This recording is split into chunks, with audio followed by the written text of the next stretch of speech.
সুপ্রিয় বন্ধুগণ, আসসালামু আলাইকুম। দূরে কাছে দেশে অথবা দেশে বাইরে থেকে বন্ধুরা ঠিক এই মুহূর্তে যে যেখান থেকে বাস্তব জীবনের গল্প শোনার জন্য আমার সাথে জয়েন করেছেন আমি আপন।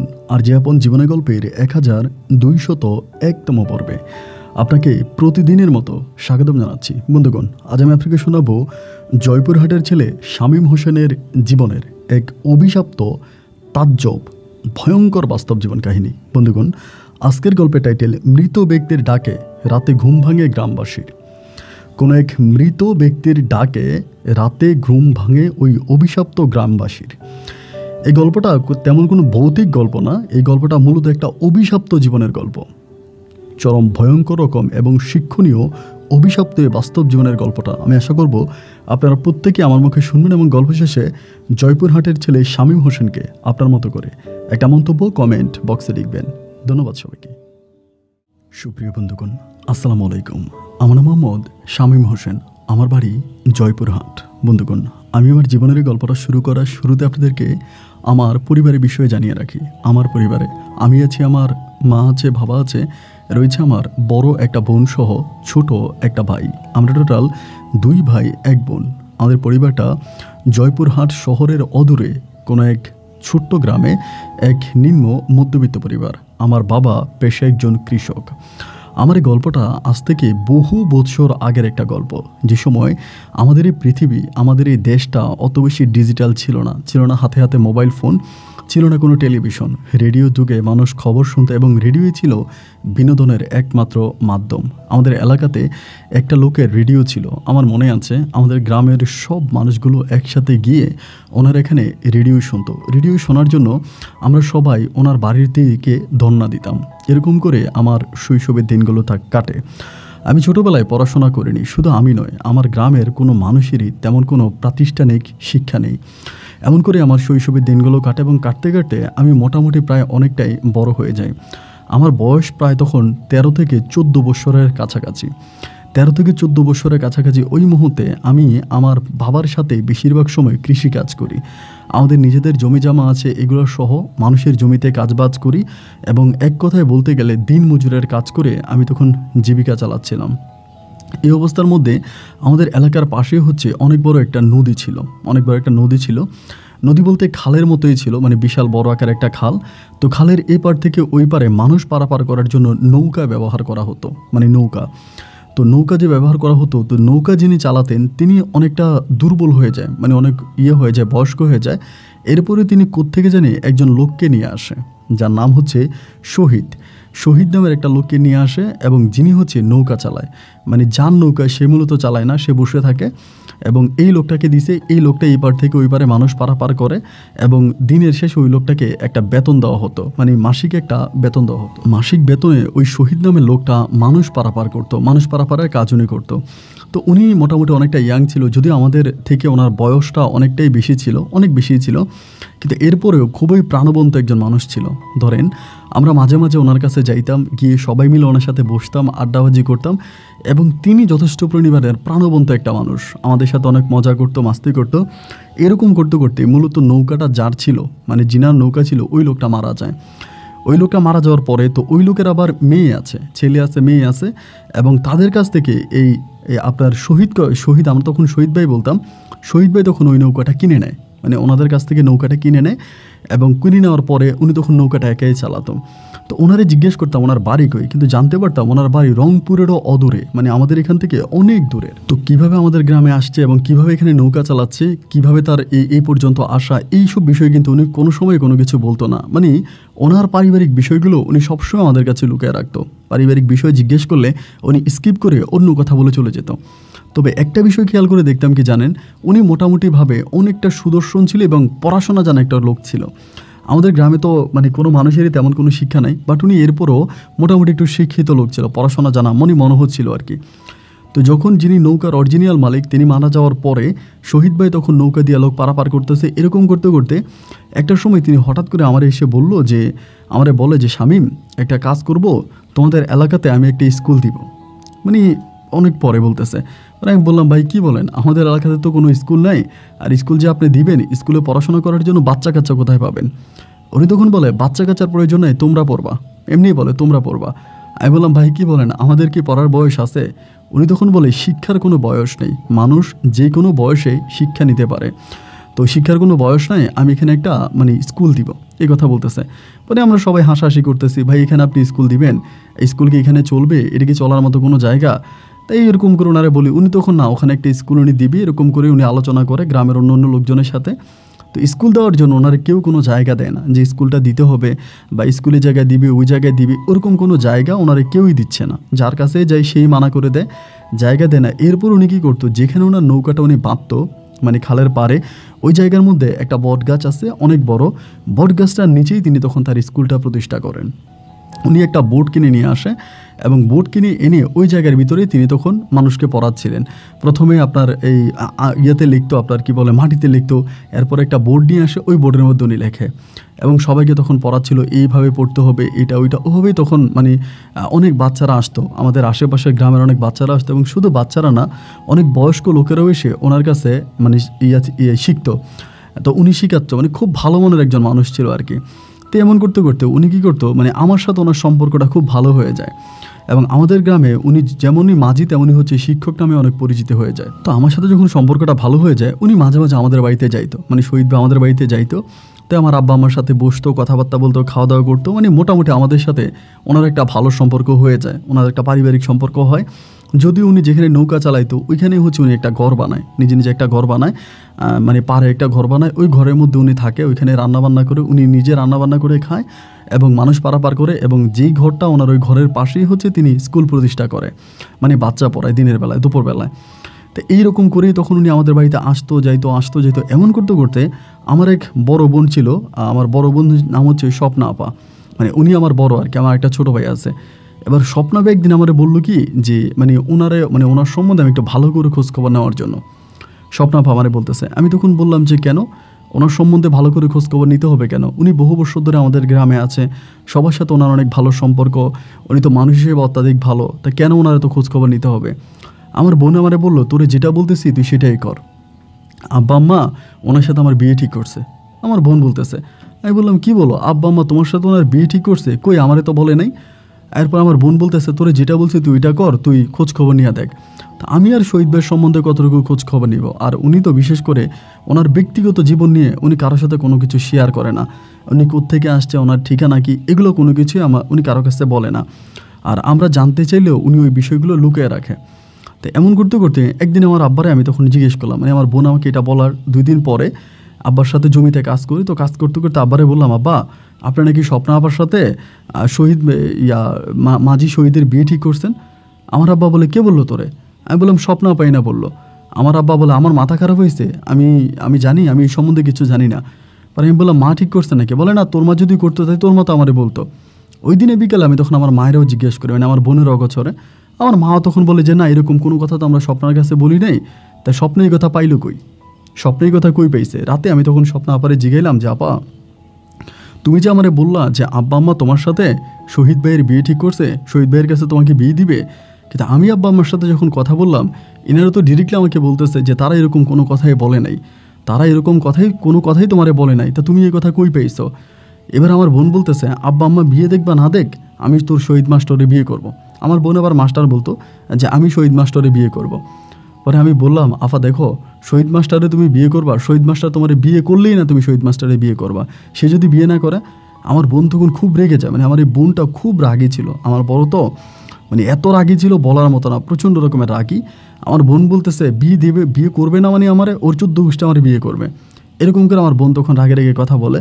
এবং কথা বলার এক পর্যায়ে শহীদ ভাই মনে হয় আমাদের বাড়িতে আসার সময়, আমি কিন্তু জানি না এটা, আমি কখনো মানে দেখি নাই, বাট আমার একটা ধারণা যে আমার বোন মনে হয় শহীদ ভাইয়ের কিছু বলছে আমাদের বাড়িতে আসছে, যে কোনোদিন মনে হয় আমার অগোচরে কিছু একটা বলছে। কেন বলছে আমি সন্দেহ করি, শহীদ ভাই আর আমাদের বাড়িতে আসে না, যখনই বলে যে ভাই চলেন আমাদের বাড়িতে, চলেন আমাদের বাড়িতে আসেন, উনি আমাদের বাড়িতে আসে না, আমাদের বাড়ির কথা বললে উনি স্কিপ করে অন্যদিকে চলে যায়, মানে আমাদের বাড়িতে আসতেই চায় না। পরে আমি বুঝছি যে কিছু না কিছু একটা আমার বোন করছে, মানে কিছু না কিছু একটা শহীদ ভাইরে বলছে। এবার বলার পরে এরপরে আমি আর এই বিষয়টা নিয়ে এভাবেই রয়ে গেলাম। আমার বোন তখন আমার কানের কাছে এসে বনবন করে, ও ভাই বাইরে তুই একটু ওরে বোঝা না, আমি ওনারে বিয়ে করবো, উনি যাতে আমার বিয়ে করে, এগুলো বলতেছে। পরে আমি বললাম যে শহীদ ভাইয়ের কোনো ঠিকানা নাই, বাপ নাই, মা নাই, তা কোন জায়গা থেকে উনি আসছে এটাও আমরা জানি না, তা এই লোকের কাছে আমরা তোর মারে বিয়ে দিব কেন? না, আমার বোন তখন খুব বেশি পাগলামি করতেছে যে না, সে শহীদ ভাইয়ের বিয়ে করবে। তো একটা পর্যায়ে আমারও তখন অনেকটা ভালো লেগে গেল যে শহীদ ভাই যেহেতু মানুষ হিসেবে খুবই ভালো এবং আমার বোনও যেহেতু ওনাকে বিয়ে করতে চায়, আমি তখন ভাবলাম যে আচ্ছা ঠিক আছে, তাইলে এই প্রস্তাবটা শহীদ ভাইয়ের কাছে দেওয়া যায়। এবার আমি গিয়ে শহীদ ভাইরে আমি নিজে যেহেতু ওনার সাথে আমার একটা ভালো সম্পর্ক, উনি সিনিয়র বড় ভাই কিন্তু ভালো সম্পর্ক। পরের দিন শহীদ ভাইয়ের কাছে আমি নিজেই প্রস্তাবটা পাঠালাম যে শহীদ ভাই, আমার বড় বোন স্বপ্না আপনারা পছন্দ করে, তো ওই স্বপ্না আপনার বিয়ে করতে চায়। আপনার তো কোনো গার্ডিয়ান নাই, আপনার বাপ নাই, মা নাই, বা আপনার কোনো ঠিকানা আমরা ওভাবে জানিও না। তো আমার বোন আপনাকে বিয়ে করতে চায়, এখন আপনি কি আমার বোনকে বিয়ে করবেন কিনা, বা এই সম্বন্ধে আপনি কিছু বলতে পারেন কিনা। এইটা বলার পরে ইনি আমার দিকে একটু অন্যভাবে তাকায়, মানে একটু রহস্যজনকভাবে তাকায় এবং তাকে বলতেছে যে শামীম এগুলো কী বলতেছো। আমি বললাম যে না, আমার বোন এরকমভাবে আমারে বলছে, তো তাই এই জন্য আমি আপনাকে জানাইতে আসছি। পরে উনি বলে তোমাদের বাড়িতে তোমাদের ঘরে গেছি, তোমার বোনের চাওনি, তোমার বোনের কথাবার্তা আমার কাছে ভালো লাগে নাই, এই জন্য আমি তোমাদের বাড়িতে যাই না। তো শামীম, এই গ্রামের সব ছেলেগুলোর মাঝে আমি তোমাকে অনেক ভালো জানি, তোমার সাথে আমি অনেক মিশি, তোমার সাথে খুব ফ্রিলি কথা বলি, তো সেই হিসাবে তোমাকে একটা কথা বলি ভাই, আমি কখনো বিয়ে করব না, এমনি আমি কখনো বিয়ে করব না, আর আমাকে বিয়ে করার কথাবার্তা বলেও লাভ নাই, আমি জীবনে কখনো বিয়ে করব না। আমি বললাম ভাই, এটা আপনি কী ধরনের কথা বলেন, আপনি জীবনে কখনো বিয়ে করবেন না, মানুষ বিয়ে করে না। উনি বলে হ্যাঁ, মানুষ বিয়ে করে, হয়তো করে, আমি জানি না, হয়তো মানুষ করবে বিয়ে, কিন্তু আমি করব না। মানে উনি বিয়ে করবে না। আমি যতভাবেই বললাম যে না, উনি বিয়ে করবে না, উনি বিয়েই করবে না, আমার বোনকে না, কাউকেই বিয়ে করবে না। তো এরকম করে সময়গুলো কাটতেছে। আর আমার বোন তখন কান্নাকাটি করে, মানে মন খারাপ করে, অন্য ভালো ভালো জায়গা থেকে আমার বোনের বিয়ের প্রস্তাব আসে, সে অন্য জায়গায় বিয়েও বসে না, অন্য কোনো জায়গায় বিয়েও বসে না, সে শামীম মাস্টার ইয়ারেই বিয়ে করবে, শহীদ স্যারেই বিয়ে করবে, শহীদ স্যারের সারা সে আর কাউরেই বিয়ে করবে না। এবং এরকম একটা অবস্থা, এবং এরকম করে সময়গুলো কাটতে কাটতে একদিন আমার বোন আমারে বলতেছে যে শামীম, তুই যেহেতু শহীদ ভাইয়ের প্রেমের আমার জন্য প্রস্তাব দিছিস, শহীদ ভাই যেহেতু রাজি হয় নাই, তুই আপুর জন্য একটা কাজ কর, এই কাজটা করলে শহীদ ভাই রাজি হয়ে যাবে। আমার বোন বলতেছে। আমি তখন বললাম কী কাজ করব, কী কাজ করলে শহীদ ভাই রাজি হবে। বলে তুই একটা কাজ কর, তুই আমার জন্য ওনার মা, তুই তো ওনার সাথে ঘুমাস বা ওনার বাসায় মাঝে মাঝে যাস, তুই কী করবি, ওনার মাথার তুলির হচ্ছে 2টা চুল বা 2টা বা 3টা চুল, একটু চুল কেটে নিয়ে আসবে। আমার বোন আমারে বলতেছে, আর চুল কেটে আনবি, আর ওনার পরনের যে কোনো একটা কাপড় তুই নিয়ে আসবি। আমার বোন আমারে বলে। তা আমি বললাম যে এগুলো দিয়ে কী হবে। আমার বোন বলে, এগুলো যদি নিয়ে আসতে পারিস তাহলে তোর শহীদ স্যার আমার বিয়ে করবে। তা আমি তোর ওই সময় কিন্তু আমি যে কালো জাদু, ব্ল্যাক ম্যাজিক, এগুলো কিন্তু আমি বুঝি না, আমার মাথায় কিন্তু এগুলো নেই যে এগুলো করা যায়, মানুষকে দিয়ে মানুষ এগুলো করে, এসব কিন্তু আমি জানতাম না এ করা যায় যে। পরে আমার বোন আমারে বলার পরে, যেহেতু আমার বোন অনেক ইমোশনাল হয়ে গেছে, কান্নাকাটি করে, ওর মন খুব খারাপ, অনেকটা আপসেট হয়ে থাকে, ওর দিকে দয়া লাগায় বা ওর দিকে দেখে মায়া লাগায়, এরপর আমি তখন ওর এই প্রস্তাবে রাজি হইলাম, আমার বোনের প্রস্তাবে রাজি হইলাম যে আচ্ছা ঠিক আছে, আমি এটা করবো। এরপর একদিন দুপুরবেলায় শহীদ স্যার ঘুমিয়ে আছে ঘরের মধ্যে, আমি ওনার ঘরের মধ্যে ঢুইকা আপনার ব্লেড দিয়া, ওই সময় কেচিও ছিল না, ব্লেড দিয়া ওনার মাথার 2-1টা চুল আমি কেটে নিয়ে আসি, এবং ওনার একটা গামছা ছিল, গামছাটা আমি নিয়ে আসি।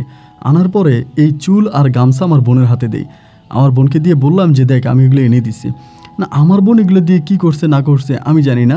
অ্যান্ড এইগুলো করার কিছুদিন পরেই, প্রায় আপনার 15-20 দিন পরেই, এই শহীদ স্যার আমারে বারবার জিজ্ঞেস করে যে শামীম, তোমার বোন কেমন আছে, তোমার বোন ভালো আছে, তোমার বোন ঠিক আছে। যে মানুষটা আমার বোনের কথা শুনতেই পারতো না, আমার বোনের কথা বললেই উনি রেগে যেত, উনি নিতে পারতো না, এবং আমার বোন ওনার সাথে কথা বলে দেখি উনি আমাদের বাড়ি পর্যন্ত যায় না, সেই লোকটা এখন আমাকে দমে আমার বোনের কথা জিজ্ঞেস করে, আমার বোন কী করে, আমার বোন ভালো আছে কি না, এটা ওইটা, আমার বোনকে নিয়ে দুনিয়ার কথাবার্তা।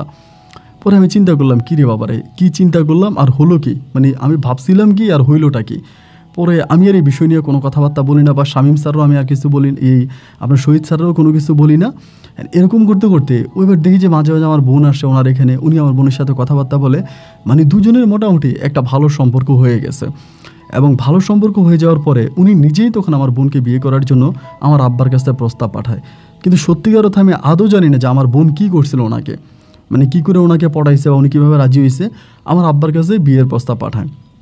এবার বিয়ের প্রস্তাব পাঠাইলে পরে আমার আব্বা তখন রাজি হয়ে যায়, উনি দেখতে শুনতেও ভালো, লোক হিসাবে ভালো, ওনার নিজের ট্রলার আছে, নৌকা আছে, উনি টাকা পয়সা ইনকাম করে, সব দিক থেকে ঠিক আছে, বিবেক বিবেচনা করে আমার আব্বা তখন রাজি হয়ে গেল। তো রাজি হয়ে যাওয়ার পরে ওনার যেহেতু কোনো আত্মীয় স্বজন নাই, বা উনি এরপরেও কিন্তু ওনার কোনো গ্রামের ঠিকানা দেয় নাই, উনি কোত্থেকে আসছে না আসছে এসবের কোনো ঠিকানাই নেই। পরে ওই সময় তো আর কাবিন হয় না, কাবিন হইলেও ওভাবে না, মৌখিকভাবে হচ্ছে কথাবার্তা হইলো, ওনার সাথে আমার বোনের বিয়ে ঠিক হলো এবং বিয়েও হয়ে গেল। তো বিয়ে হয়ে যাওয়ার পরে উনি আমাদের বাড়িতে থাকতো, আর মাঝে মাঝে যে নৌকা চালাইতো আমাদের বাড়িতে থাকতো, নৌকা চালাইতো, এরকম করেই সময়গুলো কাটতেছে।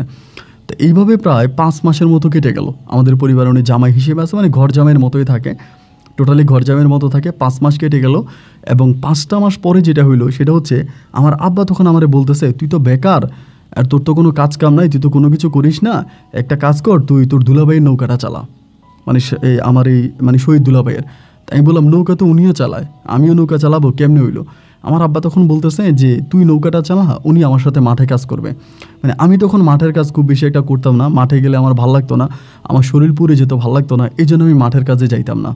আমি বেশিরভাগে মানে ববু করে ঘুরে বেড়াতাম।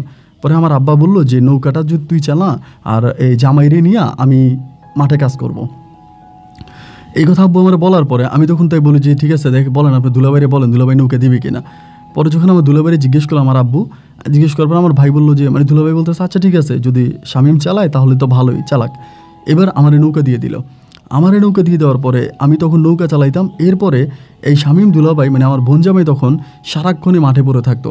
আমার আব্বা কী করতো, ওনার সাথে কাজে যাইতো, 1 ঘন্টা 2 ঘন্টা আমার আব্বা কাজ করতো, কইরে ওনারা কাজ দেখাই দিয়ে চলে আসতো, কাজ দেখাই দিয়ে চলে আসতো। এবং এই লোকটা গাধার মতো করে সারাটা দিন মাঠে পড়ে থাকতো, মাঠে কাজ কাম করতো। এবং উনি যে স্কুল বানাইছিল, যে স্কুলে উনি বাচ্চা টাচ্চা পড়াইতো, এটাও উনি বন্ধ করে দেয়, মানে আমার পরিবার এটা করতে দেয় না।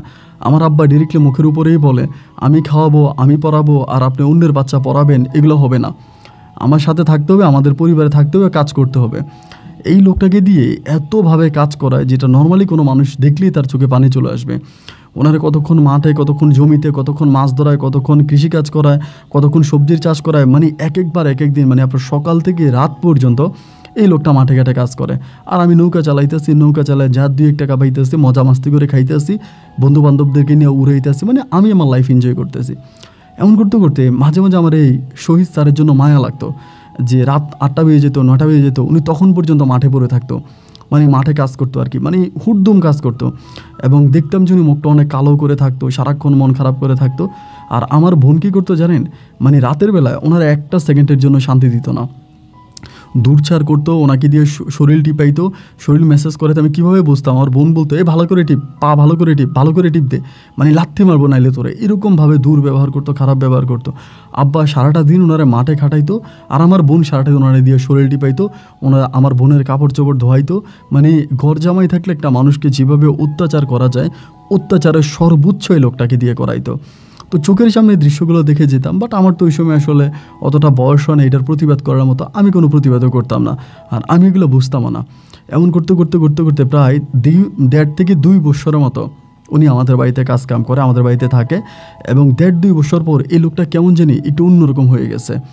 অন্যরকম হয়ে গেছে বলতে এরকম, আর খাওয়া দাওয়া করে না, ধরেন আব্বা যেটা বলে ওইটা করে, মা যেটা বলে ওইটা করে, আমার বোন যেটা বলে ওইটা করে, মানে কোনো কাজ কাম মানে যে যেটা বলে এটাই করে, বাট কোনো খাওয়া দাওয়া করে না। খাইতে দিলে উনি মুখে দিয়ে একটু খাবার খায় আর খায় না, এবং অনেকটা শুকিয়ে যায়, অনেক বেশি শুকিয়ে যায়। পরে আমি আমার বোনরে বলি, বোনরে এই মানুষটার উপরে এত অত্যাচার করিস না, আল্লাহ সহ্য করবো না বোন, আল্লাহ সহ্য করবে না, লোকটার উপরে এত অত্যাচার করিস না। কেমন না, কে শোনে কার কথা, আমার বোন কি আর আমার কথা শোনে? এক পর্যায়ে এরকম করে একদিন উনি দুপুরবেলা মাঠে কাজ করতে গেল, এবং মাঠে কাজ করতে যাওয়ার পরে উনি আর আসে নাই। মানে সন্ধ্যার পরে আমার বোন আমারে বলে আমি নৌকা চালায় আসছি বাড়িতে। পরে আমার বোন আমারে বলে কিরে তোর দুলাভাই তো মাঠ থেকে আসলো না, একটু গিয়া দেখতো মাঠে আসছে কিনা। পরে আমি হারিকেন নিয়ে মাঠের দিকে গেলাম, যেয়ে দেখলাম আমাদের জমিতে উনি নাই, মাঠের এই দিকে ওই দিকে মানে অনেক দিকে ওনারা খোঁজাখুঁজি করতেছি, মানে কোনো দিকে ওনারা পাওয়া গেল না, নাই নাই নাই নাই নাই, ওনারা আর পাইতেছি না। পরে কিরে কই চলে গেল? আমার বোন, আমার মা, বাবা, আমার ছোটো ভাই একটু প্রতিবন্ধী টাইপের ছিল, আমার ছোটো ভাইটা একটু কথা বলতে পারতো না, একটু প্রতিবন্ধী ছিল। পরে আমরা সবাই মিলে মাঠের মধ্যে গিয়া এই দুলাভাইরে খুঁজতে শুরু করি, কেউ দেখে নাই। অনেকেই বলি যে দুলাভাই আসছিল এখানে, দুলাভাইরে কেউ দেখছেন? কেউ দুলাভাইরে দেখে নাই। আয় হায় হায়, আর সারাটা রাত খুঁজে বেড়াইলাম, ওনারা আর পাওয়া গেল না। এইবার আমার মা দেয় বাবার দোষ, বাবা দেয় আমার বোনের দোষ, বোনে দেয় আমার বাবার দোষ, মানে এক একজনের দোষ দেয়। আমার বোন বলে যে তোমরা ওরে দিয়ে বেশি খাটাইছো, রাতের বেলা রাত পর্যন্ত ওনারে দিয়ে কাজ করাইতে, এই জন্য উনি চলে গেছে। আর আমার বাবা বলে তুই দুর্ব্যবহার করতি, খারাপ ব্যবহার করতি, অত্যাচার করতি, এই জন্য ওই চলে গেছে। মানে এক একজনের দোষ দেয়। কিন্তু এরই মাঝে শহীদ স্যার কিন্তু চলে গেছে, ওনারা আর পাওয়া গেল না।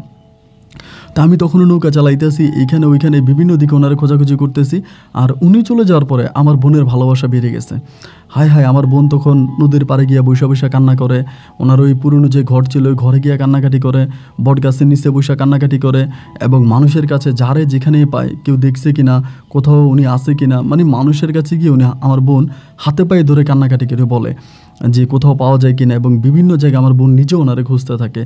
এইভাবে প্রায় অনেকগুলো বৎসর কেটে যায়, এই মানে শহীদ স্যারের কোনো খবর পাওয়া যায় না অনেকগুলো বছর কেটে যাওয়ার পরে এরই মাঝে আমার আব্বা মারা যায়। এই ঘটনার মাঝে আমার আব্বু মারা যায়, মানে আব্বু অনেকটা অসুস্থ হয়েছে, অসুস্থ হওয়ার পর আমার আব্বু মারা যায়, এবং আম্মুর অবস্থা তখন খুবই খারাপ, অনেক অসুস্থ অবস্থার মধ্যে আম্মু আছে। এমন করতে করতে একদিন হঠাৎ করে আমাদের বাড়ির এক মহিলা আমাদের গ্রাম থেকে, মানে বিন গ্রাম, মানে অন্য দূরের কোনো একটা গ্রামে কোনো একটা কারণে গেছে, ওই মহিলা সন্ধ্যার সময় এসে আমার বোনের কাছে কি জানি কি বলছে, আমার বোন দৌড়ে আমার ঘাটে চলে আসছে, মানে আমার নৌকার কাছে আইসা বলতেছে, শামীম ভাই রে, শামীম রে, তোর দুলাভাইয়ের খবর পাওয়া গেছে। আমি বললাম, এত বছর পর আমার দুলাভাইয়ের খবর পাওয়া গেছেন, কই পাইছেন? বলে, হাসির মা কইছে এরকম এরকম কোথায় জানি তোর দুলাভাইরে দেখছে। আর আমি বললাম, ঠিক আছে তুমি যাও, আমি হাসির মায়ের সাথে কথা বলি। হাসির মা যে মহিলাটা, সে আবার খুব অদ্ভুত ধরনের কথাবার্তা বলে, মানে একটু গ্রামের কিছু মহিলা থাকে না যারা হইলেও বলে না হইলেও বলে, ওই টাইপের মহিলা, একটু বেশি কথা বলে এবং কাজের বেলায় ঠং ঠঙাঠং, মানে কাজ কিছুই করে না, উল্টাপাল্টা আজগুবি কথা বলে।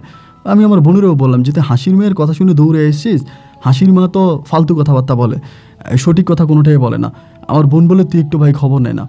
পরে হাসির মেয়ের কাছে গেলাম, গাঁট থেকে বললাম যে আপনি বলে আমার দুলাভাইরে দেখছেন। পরে বলে, তোমার দুলাভাই কিনা জানি না, তবে একটা লোকের আমি পাগল বেশে দেখছি অমুক বাজারে, মানে অনেক দূরের একটা বাজার আছে, ওই বাজারে পাগল বেশে বসে আছে, তবে দেখতে তোমার দুলাভাইয়ের মতো।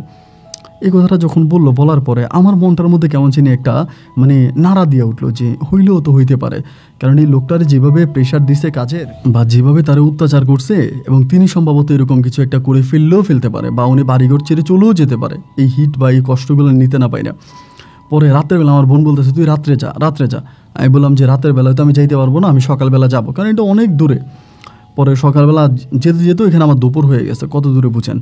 পরে ওইখানে যাওয়ার পর ওই বাজারে গেছি, বাজারে যাওয়ার পরে মানুষের জিজ্ঞেস করলাম যে আপনাদের ওই বাজারে কোনো পাগল আছে কিনা? বলে, হ্যাঁ একটা পাগল আছে।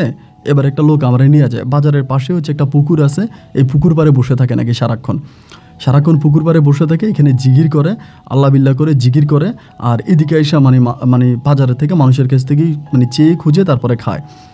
এইবার আমি ওইখানে গিয়ে দেখলাম, মানে দাড়ি মোছে তো একদম মানে চেনা যায় না। এরপর আমি শিওর হয়ে গেছি এটা দুলাভাই, মানে চেহারা টেহারার যে অবস্থা দেখলাম, একদম পেট পর্যন্ত দাড়ি পরে একদম মানে বাজে অবস্থা, আমি বুঝে গেছি দুলাভাই। পরে আমারে চিনে না, আমি বললাম, দুলাভাই আমি শামীম, আমারে চিনছেন? না আমারে চিনে না। আমি বলতেছি, দুলাভাই চলেন আমার সাথে চলেন। না, উনি আসবে না। পরে সবাই বলতেছে, আমি বললাম যে আমার বোন জামাই তো রাগ করে বাড়ি থেকে চলে আসছে, ব্রেন আউট হয়ে গেছে। এরপরে ওই বাজারেরও কয়েকজন লোক, যেহেতু একটা পাগল বাজার থেকে চলে গেলেই সবাই বাঁচে, কারণ পাগলটারে সবাই খাওয়াইতে হয়, রাখতে হয়, মানে সবারই একটু সমস্যা। পরে সবাই ওনারে বিদায় করে দেয়, ওনারে ধরে পরে আমি বাড়িতে নিয়ে আসি। হায় বাড়িতে আনার পরে আমার বোন তখন ওনারে জড়াই ধরে চিৎকার করে কান্না করতেছে। যেই বোন জীবনে কোনোদিন দেখি না ওনার একটা জামা ধুয়ে দিতে, আমার বোন ওই দিন ওনারে মানে শরীর ডলে ডলে গোসল করাইতেছে। আসলে হারিয়ে ফেলার পরে মর্মটা আমরা সবাই বুঝি, আমি আমার বোনের দেখে বুঝলাম আর কি। পরে আমার বোন ওনারে ডলায় গোসল করাইতে আসে, এরপরে মুচিরে নিয়ে আপনার এই মানে শিলেরে নিয়ে আসছে, শিলের বেটা আইসা চুল দাঁড়িয়ে এগুলো কাটার পরে কিছুটা এবার উনি মানুষের মতো হয়েছে। হওয়ার পরে আমার বোন আর ওনার দিয়ে কোনো কাজ করায় না। আমার আম্মারে বলে, খবরদার ওরে কোনো কাজের কথা বলবেন না, ওই যেমনি আছে এমনি থাকবো, ওরে কোনো কাজের চাপও দিবেন না, কাজের কথাও বলবেন না, কারণ ও অনেক অসুস্থ, ওরে আমি সুস্থ করব। আমার বোন বিভিন্ন কবিরাজের কাছে যায়, ওষুধ আনে, এটা আনে ওইটা আনে। তো দুলাভাই যেটা করে সেটা হচ্ছে সারাদিনে ঘরের দরজায় বসে থাকবে আর জিগির করবে, মানে জিগির করে, একদম জিগির করে, মানে ধ্যানে মনে প্রাণে জিগির করে, আল্লাহ আল্লাহ আল্লাহ আল্লাহ জিগির করতে থাকে। এরকম করতে করতে আমাদের গ্রামেরই আরেক মহিলা, মানে ওনার হচ্ছে বিয়ে হয়েছে বহু বছর হয়েছে, তাই মহিলাটার কোনো বাচ্চা কাচ্চা হয়, কিন্তু বাচ্চা কাচ্চা বাঁচে না। মানে মহিলার জামাইও আছে, মহিলার জামাই আবার আমাদের এলাকাতে মোটামুটি সবচেয়ে ধনী লোক, জায়গায় সম্পত্তি আছে, ব্যবসা বাণিজ্য আছে।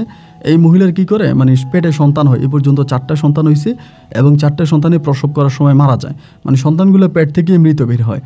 তো ওই সময় তো আসলে অত আপনার ডিজিটাল জামানা ছিল না, এত আলট্রাসোনো বা গ্রাফ এই সেইটাই ছিল না। বেশিরভাগ সময় মানে পোয়াতে হইলে মেয়েরা মারা যাইতো, মানে বাচ্চা মারা যেত বা মা মারা যেত, এই সমস্যাটা গ্রামে অ্যাভেলেবেল ছিল। তো ওই মুহূর্তে তখন আমার দুলাভাই করে কি, জিগির আজকার করে ঘরের মধ্যে। এইবার বাচ্চাটা হওয়ার কিছুদিন আগে, মানে ওনার ব্যথাটা উঠার কিছুদিন আগে উনি একদিন করলো কি, আমার বোন জামাইরে দাওয়াত দিছে। তো আমার বোন জামাই কিন্তু নর্মালি ওর সাথে কথা বলে না, মানে ওই জায়গার ভিতরে পাগল, মানে তখনও মোটামুটি পাগলই আছে, তবে আগের তুলনায় কিছুটা ভালো হয়েছে। পরে উনি কী করলো, আমার বোন জামাইরে দাওয়াত দিচ্ছে, আমার বোনেরে বললো যে তোর জামাইরে নিয়া রাতের বেলা আমগো ঘরে কয়টা ভাত খাইস, এটা বলছে। বলার পরে আমার বোনে তখন করলো কি, আমারে আর আমার বোন জামাইরে মানে শহীদ বাড়ি নিয়ে ওই ঘরের মধ্যে গেছে। ওই ঘরে গেছে, রাতের বেলা যাওয়ার পর আমাদেরকে খাবার দিল, আমরা খাবার খাইলাম। খাবার খাওয়ার পরে দুলাভাই ওই খাবারটা খাওয়ার পরে কেমন জানি মানে উনি একটু মানে মনে হয় যেন উনি ভালো হয়ে গেছে।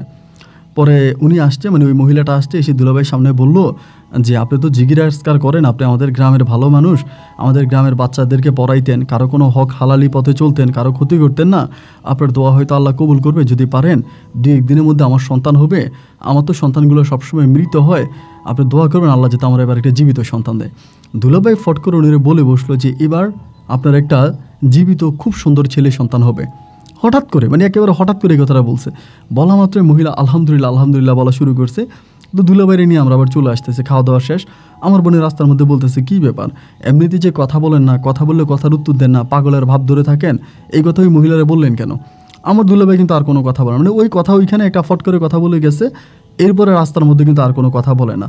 এমন করতে করতে বাড়ি পর্যন্ত আসছে। আসার 2 দিন পরে ওই মহিলার তখন ব্যথা উঠছে, এবং ব্যথা ওঠার পরে আলহামদুলিল্লাহ ঠিকই দুলাভাই যেমন করে বলছে ওই মহিলার করে একটা জীবিত ছেলে সন্তান হয়েছে, এবং খুবই সুন্দর সুদর্শন একটা ছেলে হইল। এবং ছেলে হওয়ার পরে তার সবাই অবাক হয়ে গেল যে কী ব্যাপার, মানে দুলাভাই যেভাবে বলছে এভাবেই সন্তান হয়েছে। এই মহিলা তখন করলো কি, গ্রামে হেঁটে হেঁটে, মানে পাড়ায় হেঁটে হেঁটে সবার কাছে বলতে শুরু করলো, মানে বাচ্চাটা হওয়ার কিছুদিন পরে সবার কাছে বলতেছে যে এরকম এরকম এই শামীমের দুলাভাইয়ের আমি খাওয়াইছিলাম, খাওয়ানোর পরে 4 বছর পরে আমার ঘরে একটা জীবিত সন্তান হয়েছে, আমি তো কল্পনাও করি নাই আমি জীবিত সন্তানের মা হব, আলহামদুলিল্লাহ আল্লাহ আমার ঘরে একটা জীবিত সন্তান দিছে। মানে মহিলা তখন অত্যাধিক খুশি, মানে এত খুশি বলার মতো না। সবার কাছে যাচ্ছে, সবার সাথে কথা বলতেছে যে আলহামদুলিল্লাহ আল্লাহর অশেষ মেহেরবানিতে আমার সন্তান হয়েছে। এইবার কিন্তু করতো কি, মানে দুলাভাই অলওয়েজই কিন্তু ঘরের দুয়ারে বসে থাকতো, এই দুয়ারে বসে থাকতো, আমার বোনে খাবার দিত খাইতো, আবার ওইখানে বসে থাকতো, খাবার দিত খাইতো, এরপরে বাথরুমে নিয়ে যাইতো, এইরকম এই অবস্থার মধ্যেই পড়ে থাকতো। এবার এই যে ওই মহিলা মানুষের কাছে বলা বলি করতে করতে, গ্রামের মানুষ তো, এইবার গ্রামের মানুষ অনেকে অনেক ধরনের সমস্যা নিয়ে আমার দুলাভাইয়ের কাছে আসতো। ধরেন পানি নিয়ে আসতো, পানি পড়া দিত, যে পানি পড়া দেন, আমার দুলাভাই মানে ফু দিত না, ওনার সামনে মুখের কাছে নিয়ে ধরে রাখতো, এরপরে নাকি মানে হয়ে যেত, মানে যেই কাজের জন্য আসছে ওই কাজের সমাধা হয়ে যেত। এমন করতে করতে আমাদের বাড়িতে এবার মানুষের হিরিক পড়া শুরু হয়েছে। আইরে আইরে মানে প্রচুর লোক আসে, মানে প্রচুর লোক আসে। আমার দুলাভাই কবিরাজ হয়ে গেছে, উনি একজন কবিরাজ, মানে উনি হচ্ছে বড়, মানে আপনার এই ফিস সাহেবের কাছে লোকজন আসতে শুরু করে। এই সুযোগে আমার বোন আর আমার মা করলো কি, মানে এই সুযোগে আমার বোনের কী করলো, আমাদের বাড়ির সামনেই একটা নারকেল গাছের নিচে চারপাশে লাল কাপড় পেঁচা, ওই নারকেল গাছের নিচে এবার সরাসরি একজন মানে কবিরাজের মতো আমার মানে বোন জামাইরে বসাই দিল। তো বোন জামাইয়ের ওই জায়গায় বসায় দিছে, বসায় দেওয়ার পরে ওইভাবেই তখন চলতেছে, ওইভাবে চলতেছে। কেউ পানি পড়া, কেউ তাবিজ পড়া, কেউ এইটা কেউ ওইটাই ওনার কাছ থেকে নিতেছে। এবং আমার বোন কিন্তু ভালো টাকা ইনকাম করতেছে, আমার বোন টাকা পয়সা ইনকাম করতেছে, মানে রাজকীয়ভাবে আমার বোন তখন চলতেছে। মানে কীভাবে উনি কী নিয়ে আসছে এবং কী লোকদের কী উপকার হয় এটাও ভাই আমি জানি না, তবে লোক হচ্ছে প্রচুর। সকাল বিকাল রাত্রি দিবানিশীতে আমাদের বাড়িতে মানুষের উপর মানুষ, মানে এত পরিমাণের মানুষ, মানে বলার মতো না, মানুষের গার্ড দেওয়া রাখতে হয় পর্যন্ত। এমন করতে করতে এরকম করে সময়গুলো কাটতে কাটতে আমাদের পাশের গ্রামের একটা মেয়ে, মানে নাম হচ্ছে তার সালমা, ওই মেয়েটা আসছিল তার মায়ের নিয়ে, তার মায়ের কি একটা সমস্যা, মানে হাঁপানি, তার মায়ের এরকম সমস্যাটা নিয়ে আসছে। তো আসার পরে আমি এই মেয়েটার যদিও আগে চিনতাম কিন্তু ওভাবে দেখি নাই। ওই দিন আসার পরে মেয়েটা কী করলো, তার মা আমার কবিরাজের কাছে আসছে, আসার পরে তার মায়ের হাঁপানির সমস্যাটা আরও বেড়ে গেছে, মানে দুলাভাইয়ের কাছে আসার পরে হাঁফানির সমস্যাটা আরও বাড়ছে। বাড়ার পরে এই মহিলারা আর নিতে পারে না, মহিলা দাঁড়াইতে পারে না। পরে আমি বললাম একটা কাজ করো সালমা, যেহেতু তোমার আম্মার এখন এই সমস্যাটা হয়েই গেছে, আমাদের বাড়িতে আজকে রাতে রেখে দাও, তুমি আমাদের বাড়িতে থাইকে যাও, কী করবা, তার তো আর নিতে পারবা না, ওনারা নেওয়াই যায় না, এরকম একটা অবস্থা। পরে সালমাও বলতেছে কবিরাজের বাড়িতে রাখলে হয়তো আল্লাহ রহমত পড়তে পারে বা আমার মা ভালো হইতে পারে, তাহলে কবিরাজের বাড়িতেই রেখে দিই। এই কথা বলি সালমা তখন করলো কি, ওর মায়েরে আমাদের বাড়িতেই রেখে দিল, আমাদের বাড়িতে রেখে রাতে রইলো। এবং রাতের বেলায় মানে আমার কেন জানি এই মেয়েটার মানে আমার মুখটা আমার চোখের সামনে ভাসতেছে, মেয়েটার কথা খুব মনে পড়তেছে। যাই হোক, রাতটা এভাবে কেটে গেল এবং সকালবেলা তার মা মোটামুটি একটু সুস্থ হয়েছে আগের থেকেও, এবং সুস্থ হওয়ার পরে ও তখন ওর মাকে নিয়ে চলে যাবে, মানে আমাদের বাড়ি থেকে চলে যাচ্ছে। চলে যাওয়ার পরে আমার মানে কেন জানি না, ওই একটা নজর আমি মেয়েটাকে দেখার পরে আমার মনের ভিতরে এই মেয়েটার জন্য কেমন জানি একটা ভালো লাগা কাজ করতে শুরু করছে। ওই সময় তো ধরেন আপনার চিঠিপত্র নাই, প্রেম ভালোবাসা ওই চোখের দেখাতে যা হয় তাই। তারপরে চোখের দেখাতেই মেয়েটারে আমার ভালো লেগে গেছে, মানে আমার ভিতরে অনেকটা ভালো লাগা কাজ করে। এবং লাগার পরে আমি তখন আস্তে আস্তে করে মাঝে মাঝে ওদের বাড়িতে যাইতাম, ওদের বাড়িতে বসতাম। তো সালমা কিন্তু খুব চালাক মেয়ে ছিল, মানে আমার দৃষ্টিতে আমার কাছে মনে হয় আমি সালমার মতো চালাক কোনো মেয়ে দেখি নাই। দুর্দান্ত চালাক, এত চালাক যা বলার মতো না, এত পরিমাণের চালাক ছিল। তা আমাদের বাড়িতে, আর এরই মাঝে আরেকটা কথা বলে রাখি, দুলাভাই কিন্তু আগের থেকে অনেকটা ভালো হয়ে গেছে, মানে আমাদের মানে শহীদ দুলাভাই আগের থেকে অনেকটা ভালো হয়েছে।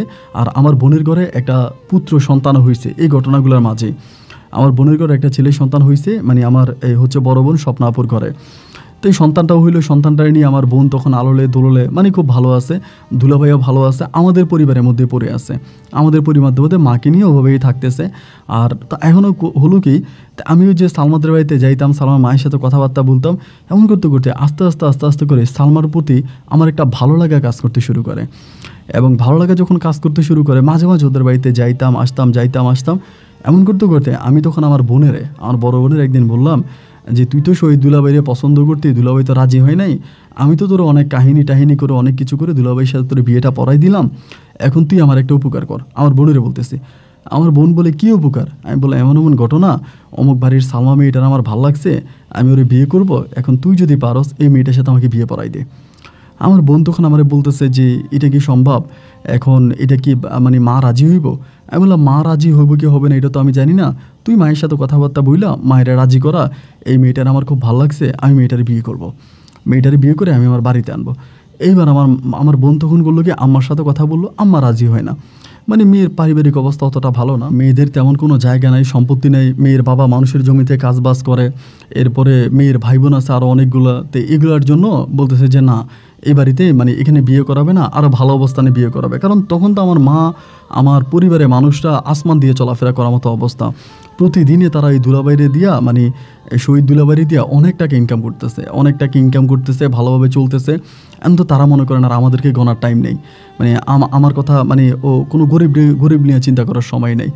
এরপরে যাওক আমি আমার বোনেরে বুঝাইলাম যে না, আমি ওরেই বিয়ে করবো, তুই যেমনি পারস বোন ওর সাথে আমার বিয়ের ব্যবস্থা করে দে, আমি ওরা ছাড়া বাঁচবো না, আমি অন্য কাউরে বিয়ে করবো না। এমন করে বোনেরে বুঝাইতে একটা পর্যায়ে আমার বোন তখন মোটামুটি রাজি হইল। এবং মোটামুটি রাজি হওয়ার পরে আমার বোনে তখন প্রথম এই সালমাদের বাড়িতে গেছে এবং সালমার পরিবারের সাথে কথাবার্তা বলছে। পরিবারের সাথে কথাবার্তা বলছে, বলার পরে সালমার আম্মা রাজি হয়েছে। সালমার আম্মা রাজি হবে কারণ ওরা তো আসলে ওদের হিসাবে আমরা অনেক উপরে, তা ওরা রাজি হইল। হওয়ার পরে তখন ছোটোখাটো করে, আমার মা কিন্তু তখনই বিয়েতে রাজি নেই, ছোটোখাটো করে অনুষ্ঠান করে তখন আমি সালমাকে বিয়ে করে আমার বাড়িতে নিয়ে আসি।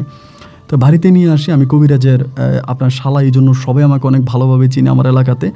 এবং বিয়ে করে আনার পরে সালমার সাথে তখন আমার দিন রাতগুলো ভালো করেই কাটতেছে। তো এমন করে থাকতে দেখা গেল কি যে সালমা আমার পরিবারে বিয়ে হওয়ার প্রায় 3 থেকে 4 মাস পরের ঘটনাগুলো বলি।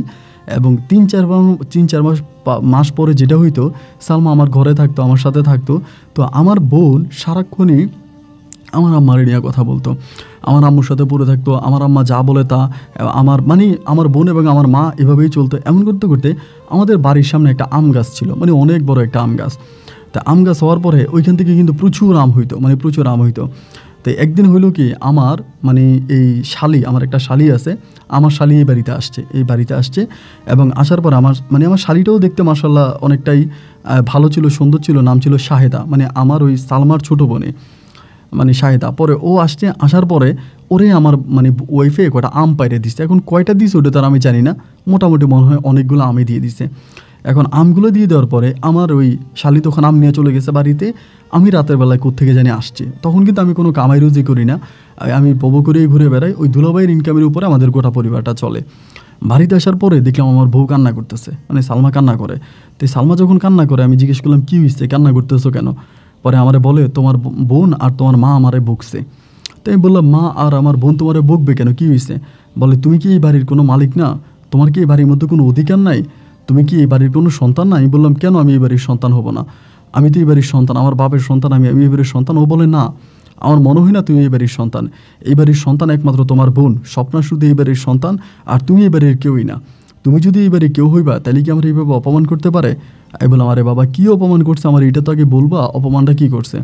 বলে, আমার বোনটা আসছিল আমার বাড়িতে এবং গাছের মধ্যে অনেক পাকা পাকা আম ছিল, আমি কয়েকটা আম পাইরা আমার বোনেরে দিছি, এবং দেওয়ার পরে এই আম আমার বোনেরে দিলাম কেন?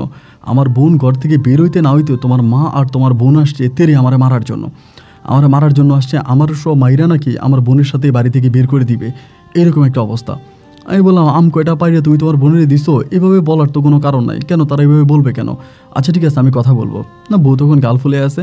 রাতের বেলা আমি তখন খাবার খাইছি, পাকঘরে গিয়ে খাবার খাইয়া মা আমারে খাবার দিছে। পরে মায়েরে বললাম যে, মা কী হয়েছে, ঘটনা কি? আমার শালি নাকি আসছিল, 2টা আম নিয়ে গেছে, তোমরা নাকি আমার বউরে বকছো। আমার মা বলে, আরে আমগুলো তো এখনও পাকে নাই, আমগুলো এখনও কাঁচা, আম পাকলে আম নিয়ে যাবে, সমস্যা নাই। এই পাকা এই মানে এই ছোটো ছোটো আমগুলো পাড়তে গিয়া অনেকগুলো আম নষ্ট করে ফেলছে, তাই তোর বোনে ডাক দিছে। ডাক দিল কার? তোর বউ তোর বোনের তেরে আসছে মারার জন্য। আমি বললাম, কি বলো? স্বপ্না পরে মারতে আসছে? বলে, মারতে আসছে মানে দৌড়ে আসছে, আমি না থাকলে তোর বোনের খিচিয়ে ফেলে। তো সালমা কিন্তু অনেকটা রাগী এবং জিদি, আমি এটা জানি। আমি এরপরে আর মার সাথে কথা বাড়াইলাম না। পরে আমি রুমে গেছি। রুমে যাওয়ার পর আমি স্বপ্নারে বললাম, আমার বউরে বললাম যে, সালমা তুমি কি একটা কাজ করলা? তুমি আমার বোনের নাকি মারার জন্য গেছো। ওরে বাবাও তখন আরও খেপে গেছে। কে বলছে? তোমার মা কুটনি বুড়ি বলছে। এই কুটনি বুড়ি আমার নামে গিরিঙ্গে চালে, আমার নামে মিথ্যা কথা বলে। মানে ভাই খুব খারাপ অবস্থা, সারা রাত সে আর ঘুমায় নাই, মানে জিদ্দে তার শরীর ফেটে যেতে আছে। এরপর আমি গেছি এর পরের দিন আমি গেছি হচ্ছে আমাদের জমি জামা একটু দেখার জন্য মাঠের দিকে দুপুরবেলা। এই দুপুরে মাঠে যাওয়ার পরেই আমার বাড়ির মধ্যে মারামারি। আমারে মাঠে একজনে দৌড়ে যেয়ে বলতেছে যে, শামীম ভাই আপনাদের বাড়িতে মারামারি লাগছে। এবার আমি দৌড়ে আসছি। ওই সময় কিন্তু আমার দুলাভাই মোটামুটি ভালো হয়ে গেছে, মানে পরিপূর্ণভাবেই ভালো। কিন্তু অনেকেই বলে আমার দুলাভাইয়ের সাথে কি জানি আছে, আমার দুলাভাইয়ের সাথে আছে, ওইটার দ্বারা দুলাভাই জিনে চিকিৎসা করতে, মানে দুলাভাইয়ের সাথে জিন আছে, এটা মানুষে বলে। পরে মাঠ থেকে আমি তখন দৌড়ে আসছি। কী হইলো, মাঠ থেকে দৌড়ে আসছি এবং আসার পরে আমি দেখলাম যে আমার মা আর আমার বোন আর আমার বউ মানে একদম মারামারি করার মতো অবস্থা। একজন আরেকজনকে আসে মারার জন্য গ্রামের মানুষ দুইজনকে দুই দিকে ধরে রাখছে। এবং আইসেই আমি তখন আমার বউরে মারতে শুরু করি, সালমারে মারতেছি। কয়েকটা থাপ্পড় মারার পরে ওই তখন করলো কি, কয়েকটা থাপ্পড় মারছি, ও তখন একদম ঘরের মধ্যে চলে গেছে। আমার বোন স্বপ্না আপা বলতেছে যে, এই আজকে দিনের ভিতরে এই মেয়েরে এই ঘর থেকে বের করবি। এই মেয়ে খায় থেকে, এই মেয়েরে খাওয়ায় কে? আমার জামাই ইনকাম করে, আমার জামাই রুগী দেখে, আমার জামাইয়ের কামাইয়ের টাকা দিয়া তোরা জামাই বই মিল্লা ঘরের মধ্যে খাইতে আসস, আবার আমারে মারতে আসছিস। ওই যে গ্রামীণ যে ঝগড়াগুলো হয় না, ওই যে একদম গ্রামীণ ঝগড়ার খুব কঠিনভাবে লেগে গেছে।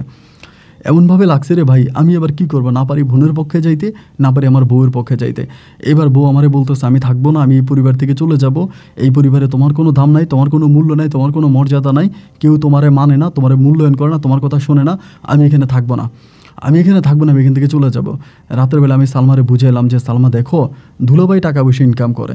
এখন দুলাভাই যেহেতু টাকা পয়সা ইনকাম করে, তাইলে তো মনে করো আমাদের পরিবারে দুলাভাই টাকা পয়সা দেয়, ওই টাকা দিয়ে আমাদের গোটা পরিবারটা চলে। এখন তো আমি দুলাভাইয়ের উপরে বা আমার বোনের উপরে রাগ করে কোনো কথা বলতে পারি না। আমার বউ তখন লাভ দিয়ে উঠা বললো কি, ও আচ্ছা, আর তোমার দুলাভাই যদি তোমাদের বাড়িতে না থাকে তখন কি হবে? এই কথাটাও বলে। এটা বলার পর আমি বলি, দুলাভাই থাকবে না? দুলাভাই কেন থাকবে না? বলে, এই মহিলা তার জামাইরে নিয়ে যত অহংকার করে, তুমি দেখে নিও এই জামাই আবারও এই মহিলারে চাইরে চলে যাবে, এই মহিলার কাছে থাকবে না। আমি বললাম, কেন দুলাভাই ওই সময় চলে গেছিলো এটা তো তুমি জানো না, আমি জানি। তখন দুলাভাইকে অত্যাচার করেছিল, অবিচার করছিল, দুলাভাইরে অনেক কাজ করাইছে, দুলাভাইয়ের গায়ে পর্যন্ত হাত তুলতো। বাট এখন তো সবাই দুলাভাইরে মাথায় তুলে রাখছে, তাই এখন কি আর আমার দুলাভাই যাবে? এখন তো যাবে না। ও বলে, যাওয়ার ব্যবস্থা করবো।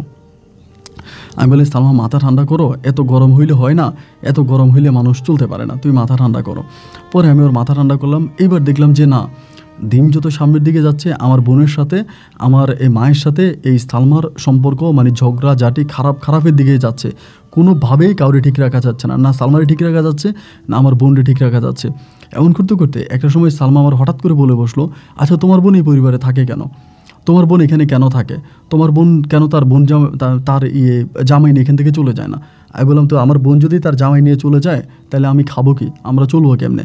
বলে, আমাদেরকে আল্লাহ চালাইবো, তুমি কামাই রুজি করবা, তোমার বাপের জমি আছে না, ওইটাতে চাষাবাদ করবা, চাষাবাদ করে তুমি চলবা, তোমার বোন এই বাড়ি থেকে বের করে দাও, আমাদের এই বাড়িতে কোনো কবিরাজির দরকার নেই, আমাদের বাড়ি থেকে যাতে উনি চলে যায়। এই নিয়ে ধরেন আবারও ঝগড়া। আমার এই কথাগুলো আমার বউ আমারে বলছে, আমার বোন এগুলো আবার শুনে ফেলছে, যে আমার বোন শুনছে যে এমন এমন ঘটনা, এগুলোকে আমার বউ বলছে, মানে এই মানে মনে করেন যে এই লাগছে আবার ঝগড়া লাগছে। আমার বোন বলতেছে তুই বেরিয়ে যা, আর আমার বউ বলতেছে তুই বেরিয়ে যা, মানে দুজনের মাঝে ফাইটিং, ঝগড়া, মারামারি। আমি আর এগুলো নিতে পারতেছি না। আলাদা হয়ে যাব, আলাদা হবো বা কী নিয়ে, আলাদা হওয়ারও তো কোনো কিছুই নেই, কারণ আমি তো কোনো কামাই রোজই করি না। এরকম করে সময়গুলো কাটতে কাটতে একটা পর্যায়ে আমার বউ তখন করলো কি, ওই যে তার ছোট বোন শাহেদা, তখন শাহেদারা আমাদের বাড়িতে নিয়ে আসছে। মানে আমাদের বাড়িতে নিয়ে আসছে, সে একা একা থাকে, তারা মারতে পারে, তারা মাইরে ফেলতে পারে, আমার ওই দুলাভাই অথবা আমার বোনেরা আমার বোনে মাইরে ফেলতে পারে, এই কথাবার্তা বইলা সে তখন শাহেদারে আমাদের বাড়িতে নিয়ে আসছে। তো এই শাহেদা তো আমার শালি, আনছে, সমস্যা নয়, শাহেদা থাকুক, আমি তো আর কোনো কিছু বলি না। তো এই শাহেদা আসার পরে ভাই, শাহেদা খুবই চালাক ছিল, মানে সালমার চেয়েও আরও চালাক। শাহেদা আমার মায়ের সাথে, আমার বোনের সাথে মিল্লা একদম, যে আমার বোনের সাথে যে আমার বোন জামাই, আমার বোনের যে ঝগড়া হইতো, ঝামেলা হইতো, এই সব কিছু থেকে শাহেদা সব ঠিক করে দিছে, মানে পরিপূর্ণভাবে সব ঠিক করে দিছে। আমার বোনের সাথে আমার বউর সম্পর্ক মানে ভালো করে দিছে, আবার আমার মায়ের সাথে আমার বউর সম্পর্ক ঠিক করে দিছে। ও এই পরিবারে ওই পরিবারে, দুই পরিবারে মিলে খুব কঠিনভাবে আমার পরিবারের মধ্যে আছে। তাই এখন আমি না বুঝতেছিলাম না যে আমার পরিবারে আছে, ও ভালো আছে, সুস্থ আছে, সবার সাথে থাকতেছে। আমিও তো চাই এরকমটাই হোক। আমি তো কোনো ঝগড়া চাই না, ঝামেলা চাই না, কোনো কিছুই চাই না। এইরকম করে তখন সময়গুলো কাটতেছে। এবং এই সমাজ মাঝে মাঝে আমার বউ আমার কানের কাছে এসে কয়েকটা কথা বলতো। কি বলতো যে তোমার শহীদ দুলাভাই মানুষ হিসাবে মনে হয় তোমার কাছে পীর না, তোমাদের কাছে মনে হয় উনি পীর সাহেব, উনি ফেরেস্তা, উনি অলি, উনি এই, উনি সেই, আসলে মূলত উনি একজন লুচ্চা। আমার বউ এভাবে আমার কথাগুলো বলে। আমি বললাম যে খবরদার, দুলাভাই সম্বন্ধে এই সমস্ত বাজে কথা বইলো না। দুলাভাই আমাদের গ্রামের সবাই মানে, দুলাভাই ফেরেস্তাই তো, মানে দুলাভাই তো অলির মতে, ওনারা খারাপভাবে বলতেছে কেন, উনি তো খারাপ না। আমার বউ বলে, হ্যাঁ ধরা খাইলে বুঝবা কেমন ফেরেস্তা, ধরা খাইলে বুঝবা কেমন ফেরেস্তা। ওই যে উনি বৈঠক ঘর বানাইছে, বৈঠক ঘরের মধ্যে কি করে এগুলো তো আর বলতে পারি না, এগুলো বললে তো লজ্জা লাগে। বিভিন্ন ধরনের মেয়েদেরকে নিয়ে আইসা বিভিন্ন ধরনের খারাপ কাজ করে। আমার বউ বলতেছে, আমি বললাম খবরদার, এগুলো উল্টাপাল্টা কথা বললো না সালমা। আমার বোন যদি শোনো, এমনি আমার বোনের লোকে তোমার এখন সম্পর্কটা আলহামদুলিল্লাহ একটু ভালো আছে, এগুলো শুনলে আবার ঝগড়া লেগে যাবে, আবার ঝামেলা লেগে যাবে, এগুলো বইলো না। আমার বউ তখন বলতেছে, আচ্ছা ঠিক আছে, বলবো না। তো যেহেতু আমার শ্বশুরবাড়ি আমার পার্শ্ববর্তী গ্রামের, তো আমাদের মানে সালমাদের যে গ্রামটা, ওই গ্রামের মানুষ আবার অনেক জিয়ারিং, অনেক, মানে আমাদের এলাকার মধ্যে সবচেয়ে খারাপ এলাকার মানুষ হচ্ছে সালমাদের এলাকার মানুষ। ওই গ্রামের মানুষের সাথে মানুষ ভুলেও কেউ কথা বলে না, মানে ওরা খুবই বদমেজাজি, রাগী, যে কোনো কাউরে মারতে আসে 19 থেকে 20 হইলে, মানে মেজাজ খারাপই মানুষ আর কি। কিছু গ্রামের মানুষ থাকে না যে উশৃঙ্খল টাইপের, ওই রকম উশৃঙ্খল টাইপের। পরে এইভাবে আমি পড়ে আছি, সালমারে বলতেছি যে ঝগড়াঝাটির দরকার নাই, ঝামেলার দরকার নেই, যেমনি পারো এমনি চলো। আমি বলতাম আবার সালমারে যে সালমা এগুলো তুমি জানো কেমনে। ওই সময়টাতে আবার আমার যে শালি ছিল শাহিদা কিন্তু আবার সারাক্ষণ আমার দুলাভাইয়ের কাছে থাকতো, মানে দুলাভাইয়ের পানি পড়া আয়না দিত, এইটা আয়না দিত, ওইটা আয়না দিত, মানে দুলাভাইয়ের এক কথায় বলতে গেলে যে দুলাভাইয়ের অ্যাসিস্ট্যান্ট হিসাবে শাহিদা তখন কাজ করতো। আর শাহিদাও এত ভালো ছিল, আমার বোন, মানে আমার বোনের এমন পটাইছে, আমার বোন শাহিদা ছাড়া কিছু বোঝে না। আমার বউ সালমারে কিন্তু ওভাবেও দেখতে পারে না, কিন্তু শাহিদা ছাড়া কিছু বোঝে না। শাহিদা মানে কোনো কিছু বাজার থেকে আনলে শাহিদার জন্য আনবে, ভালো কোনো বাসায় খাবার দাবার এলে শাহিদারে খাওয়াবে। এবং শাহিদা আমার বোনেরও খুব সেবা করে, পা টিপে দেয়, হাত টিপে দেয়, এবং আমার বোনের কাপড় চোপড় ধুয়ে দেয়। মানে কেন এগুলো করে ভাই, আমি তো এগুলো বুঝি না, কিন্তু প্রচুরভাবে হচ্ছে শাহিদা আমার বোনের সাথে অ্যাডজাস্ট। এবং এরকম করে সময়গুলো কাটতে কাটতে একদিন হইলো কি, আমার যতটুকু খেয়াল আছে আমি বলি, দুপুর না, প্রায় 3টা সাড়ে 3টার দিকে, ওই সময় দুলাভাই একটু অসুস্থ ছিল, মানে দুলাভাইয়ের শারীরিক অবস্থাটা একটু বাজে ছিল, ভালো ছিল না। তো শাহিদা আবার দুলাভাই খুব সেবা যত্ন করতো। ওই দুপুরবেলায় হঠাৎ করে আমার বাড়ির মধ্যে আবারও চিৎকার। এরই মাঝে কিন্তু প্রায় 1-1.5 বছরের মতো খুব ভালো ছিল। আমার ওয়াইফের ঘরে কিন্তু যে কোনো সন্তানাদি হয় নাই, আমার বোনের ঘরে আরেকটা মেয়ে হয়েছে। আমার বোনের ঘরে একটা ছেলে, একটা মেয়ে আছে। এই অবস্থার মধ্যে আমার বাড়িতে আবার চিৎকার চেঁচামেচি। ওই সময় আমি দেখি যে আমার মানে শাশুড়ি, আমার মানে সালমার মা, আমার শাশুড়ি, আমার শ্বশুর এবং তাদের গ্রামের আরও 2জন লোক এনে মাইদে মানে আইসা কি একটা ঝামেলা ভাব। পরে আমি আইসাই বললাম যে কী হয়েছে, এখানে তো ঝামেলা কেন? পরে আমার বউ বলে, বলছিলাম না তোমারে এই বেটা লুচ্ছে, এই বেটা ভালো না, এই বেটার চরিত্রে আবার ধরা খাইছে, মানুষ হাতে নাতে ধরছে। তো দুলাভাই কিন্তু তখন অনেক অসুস্থ, মানে জ্বরে ভুগতেছে, আমার ওই বোনজামাই। মানে শহীদ দুলাভাই। পরে আমি বললাম কী হয়েছে আমার কাছে বলে, তো এরকম চিনলেও না। বলে আমার বোনের জীবন নষ্ট করে দিছে, আমার বোনের জীবন নষ্ট করছে, আমার বোনের সাথে অবৈধ সম্পর্ক করতে গিয়ে ধরা খাইছে, বাড়ির মানুষই ধরছে, মানে আমাদের বাড়ির মানুষরা নাকি ধরছে। এখানে কয়েকটা ইয়াং পোলাপাইন আছে, এগুলো বলতেছে, মানে এগুলো আমার ছোটো আর কি, জুনিয়র কিছু পোলাপাইন আছে না, যে এক সাইজের কিছু পোলাপাইন গ্রামে থাকে না, ওই রকম এক সাইজের কিছু পোলাপাইন আছে 5-6 জন। এরা বলতেছে ঘরের ভিতরে নাকি দুলাভাইয়ের সাথে নাকি আমার এই শালি সায়দারে ধরছে। পরে আমি বলতেছি, আরে রাখ, দুলাভাই একটা সম্মানিত মানুষ, এরকমভাবে বলিস না, মানুষ যদি শোনে তাহলে দুলাভাইয়ের মান সম্মান নষ্ট হবে না। আমার বউ আমার এটাই না ঘরের ভিতরে নিয়ে গেছে, আর আমার বোনের কোনো কথা কইতে দেয় না। আমার বোনের ওই পোলাপাইনে চুপ করায় রাখছে, আমরা নিজের চোখে দেখছি এই লোকে ধরা খাইছে, আমরা দেখছি খারাপ কাজ করতেছে, আমাদের চোখে ধরা খাইছে। এরপরে এরকম করতেছে, শাহেদারও গালাগালি করতেছে, মানে সালমা আমার সামনে শাহেদারা গালাগালি করতেছে, তোরে আমি ভালোর বলে এই বাড়িতে আনছিলাম, আমি ভাবছি তুই আমার বোন, তুই আমার সাথে থাকবি, আমার সুখে দুঃখে আমার সঙ্গী হবি, কিন্তু তুই এই বুড়া বেটার সাথে কেমনি এটা করলি। শাহিদা কইতেছে, বোন আমি জানি না আমার কি খাওয়াই দিছে, আমার কি তাবিজ করছে না কি করছে আমি জানি না। এই অবস্থার ভিতরে পরে দেখলাম আমার যে শ্বশুর আছে শাশুড়ি আছে এরা পুরো ভারী মুখে করে নিতে আসে। পরে আমি বললাম, দেখেন এরকমটা করেন না, আপনারা এখন আপনাদের মেয়েকে নিয়ে যান, এটা আমি দেখি কি করা যায়।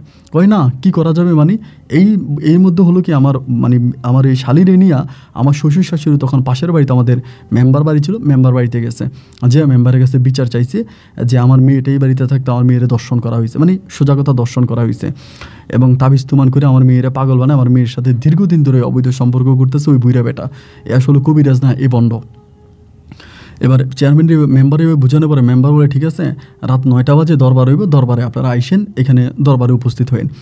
এই দরবারের কথা বইলা আমার শ্বশুরবাড়ির সমস্ত লোকজন এখানে হাজির, মানে আমার বাড়িতে হাজির, মানে আমার মনে হয় আমার শ্বশুরের এলাকার কোনো লোকজন ছিল না, পুরুষ মহিলা মিলে পুরা বাড়ির মধ্যে হাজার হাজার মানুষ।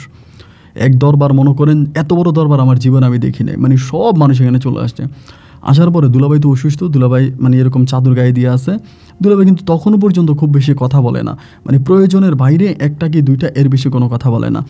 পরে শাহিদারে জিজ্ঞেস করছে যে শাহিদা কী হয়েছে বলো। শাহিদা তখন দরবারীদের সামনে বলতেছে, আমি আমার বোনের বাড়িতে আসছি বোনের সাথে থাকার জন্য। পরে আমার মানে উনি আমারে বলতেছে ওনার সাথে একটু থাইকা ওনার সেবা যত্ন করার জন্য, এবং ওনার বউই আমারে পাঠাইছে, মানে আমার বোনের কথা বলে যে ওনার বউ আমার পাঠাইছে, তো ওনার বউয়ের কথা মতো আমি ওনার সেবা যত্ন করতাম, ওনার খাদেম হিসাবে থাকতাম। এরকম করতে করতে উনি আমার কী জানি খাওয়াইতো, মাঝে মাঝে কী পইরে আমারে ফু দিত, এবং এরপরে আমার কি হইতো আমি জানি না, আমার এমনি মানে কী মন্ত্র পইরে ফু দিত। এরপরে আমার কি হইতো, আধা ঘন্টা 1 ঘন্টা আমার কোনো শরীরে বোধ থাকতো না। এরপর আমি বুঝতাম যে আমার সাথে কিছু একটা হয়েছে, এটা আমি বুঝতে পারতাম আমার শরীরের কন্ডিশন দেখে। আর আজকে তো এই যে পোলাপাইনটা নিজেরাই ধরছে, আর পোলাপাইনটা জিজ্ঞেস করছে, ওরা বলতেছে আমরা এরকম শব্দ পাইছি, পরে আমরা ঘরের মধ্যে মানে বেড়ার ফাঁক দিয়ে ভিতরে দেখতেছি, এগুলো আমরা হাতে নাতে ধরছি। ধরার পরে এবার গ্রামের সবাই মিলে বলতেছে যে আরে এই লোকের তো আমরা ভালো মনে করছিলাম, ওনারে পীর ভাবছিলাম, এই লোক তো আসলে এই পীর না। এবার বলে যে কি করা যায়, মানে কি করা যায়, কি করা যায়। পরে জুতার মালা গলায় দিল দুলাভাই, এই দুলাভাইয়ের যত আস্তানা ছিল আস্তানার মধ্যে আগুন লাগাই দিল, যেখানে উনি মানে কবিরা যে করতো ওইটা আস্তানায় আগুন লাগাই দিল, এবং আমার বোন জামাই দুইজনটা মানে জুতার মালা গলায় দিয়েছে, এবং জুতার মালা গলায় দিয়ে 100 বার উঠাইছে বসাইছে আমার বোনেরও এবং বোন জামাইরও। এরপরে আমার বোন জামাইয়ের উপরে মানে 100টা বেতের বাড়ি, মানে উনি অসুস্থ অবস্থায় ছিল, ওই অসুস্থ অবস্থায় 100টা বেতের বাড়ি ওনার পিঠের মধ্যে দেওয়া হয়েছে, এবং 100টা বেতের বাড়ি দিয়া ওনারা করছে কি রাতের মধ্যে ওনারা গাছের সঙ্গে বেঁধে রাখছে, মানে রাতের মধ্যে গাছের সঙ্গে বেঁধে রাখছে। উনি সারাটা রাত আমাদেরকে ডাকতেছে ঘরের মধ্যে, তা আমরা আমার খুব কষ্ট হইতেছে রে, আমার জ্বরে আমার শরীরটা পুড়ে যাচ্ছে রে, আমার হাতের বাঁধনটা খুলে দে, আমি থাকতে পারতেছি না, ওরে আমার খুলে দে, ওরে আমার কষ্ট হচ্ছে, এইভাবে ডাকতেছে। কিন্তু কেউ ওনার হাতের বাঁধনও খোলে নাই, ওনারে বেরও করে নাই। আমার বউ শুধু ঘরের মধ্যে বলতেছে এবার বস। তো সকালবেলা ওদেরকে আমাদের গ্রাম থেকে বের করে দেওয়া হবে, আমার বোনকে বোন জামাইকে। অ্যান্ড সকালবেলা আমি ঘুম থেকে উঠা দেখেছি উনি অজ্ঞান হয়ে পড়ে আছে, মানে উনি রশি বাঁধা হাতে অজ্ঞান হয়ে পড়ে আছে। তো অজ্ঞান অবস্থায় পড়ে আছে, ওনার সবাই ধরাধরি করে ঘরের মধ্যে নিয়ে গেল, এবং দেখতেছে ওনার অবস্থা খারাপ, মানে অবস্থা ভালো না। ডাক্তার আনা হলো, মানে ডাক্তার বলতে ওই সময় তো কবিরাজ আনা হইলো, ওনার হাতে পায়ে ওষুধ দেওয়া হলো আর চিকিৎসা করা হলো, এবং ওই দিন বিকেলের মধ্যেই দুলাভাই মারা গেল। এবং দুলাভাই মারা যাওয়ার পরেই আমাদের গ্রামের যারা দরবার কারবারি ছিল, যারা এগুলো করছে, এরা সবাই গ্রাম থেকে পালাইছে। মানে আমার মনে করছে আমার বোনে মামলা টামলা করবো, পুলিশে ঝামেলা হবে, এই জন্য তারা সবাই গ্রাম থেকে পালাইছে। এবং আমার বউ তখন অনেক মানে ভয় পেয়ে গেছে যে আবার কি হয়ে যায়, যেহেতু দুলাভাই মারা গেল। আমার বউ তখন একদম পুরো শান্ত হয়ে গেছে, আল্লাহ আবার কোন বিপদে পড়ে। এরপরে তারপরে গ্রামের আমি সবার কাছে বললাম, যেহেতু দুলাভাই মারা গেছে, উনি অসুস্থ ছিল, গ্রামের মানুষ বলতেছে যে এইভাবে লোকটার উপরে অবিচার করা হয়েছে, লোকটার উপর অবিচার করা হয়েছে, লোকটার উপর অত্যাচার করা হয়েছে।